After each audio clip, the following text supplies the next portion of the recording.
Hi, I'm Jess, and today we're going to be talking about the do's and don'ts for writing your personal statement.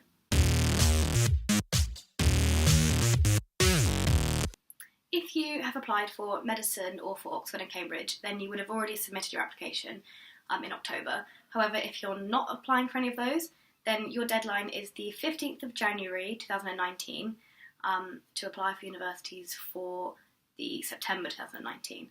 So you should be thinking about writing a personal statement soon. If not, then definitely start after this video. Writing a personal statement can seem quite daunting at first. However, if you just think of it like an essay about yourself, then that's a good place to start. If you're applying for more than one different course, then obviously your personal statement needs to be a little bit more broad.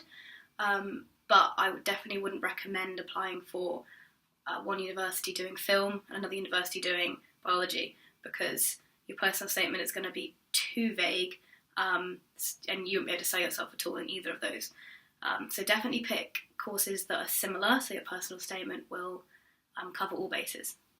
So now that we've got all the basic stuff sorted, let's get right to the do's and don'ts. This is something that I've kind of touched on a minute ago, and I think it's probably the most important do of the personal statement, is to make sure that you tailor it to your course. You have to think of experiences in your life that can, number one, show your passion for the course.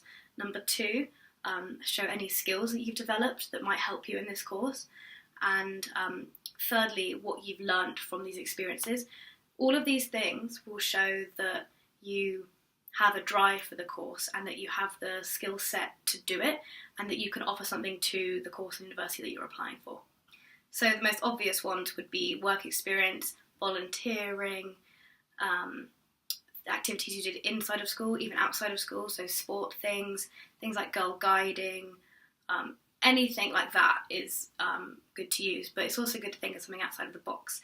All of these things are little things that you don't think are relevant to your course, but they actually are, and they're really what the university is looking for. Despite it being important to come up with experiences in your life that show you have what it takes to do the course, you definitely don't want to fall into the trap of using examples that were a long time ago. So don't use anything that was before secondary school, and I would say even before year 8. So it's more about yourself now than it is yourself back then. It can be quite difficult to sell yourself. You need to show that you are the candidate that they want on their course. You don't want to be modest, but at the same time you don't want to be too egotistical or arrogant. So it's about finding that fine balance. You don't want to be like this guy. You want to be more like this guy. As much as you do want to sell yourself, you don't want to lie or plagiarise. It can be difficult when selling yourself to maybe sort of over-exaggerate the truth.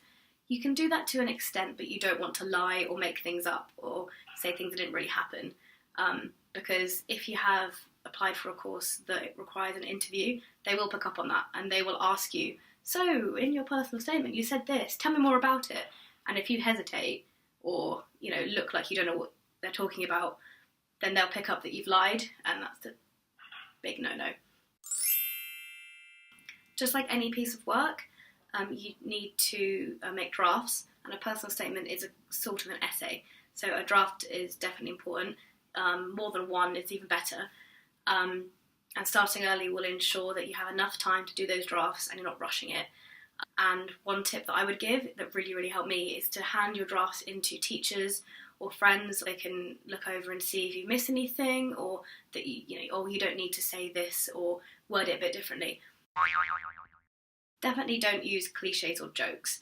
They do not like that.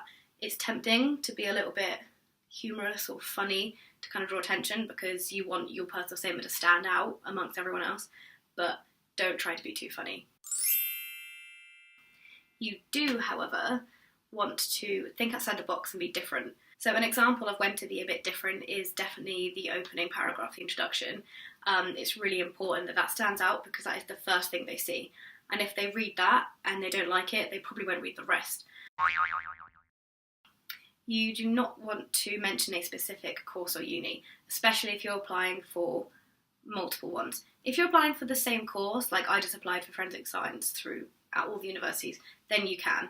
But if you're applying for different courses, then don't mention a particular one. Don't say things like, oh, I really want to study here because this uni offers this, because then the rest of them won't even look at you. So personal statements take time and they take research, and it's research about yourself, really. You really want to show your personality. And like I said, they do take time, so start early and do make some notes before you start so you're not like this. So yeah, don't be scared, just say what's in the heart, but follow these tips and you can't really go wrong. So thank you guys for watching, and I really, really hope these tips helped you. I wish you all the best in your applications for whatever course or whatever uni you're applying to. So yeah, see you next time, guys.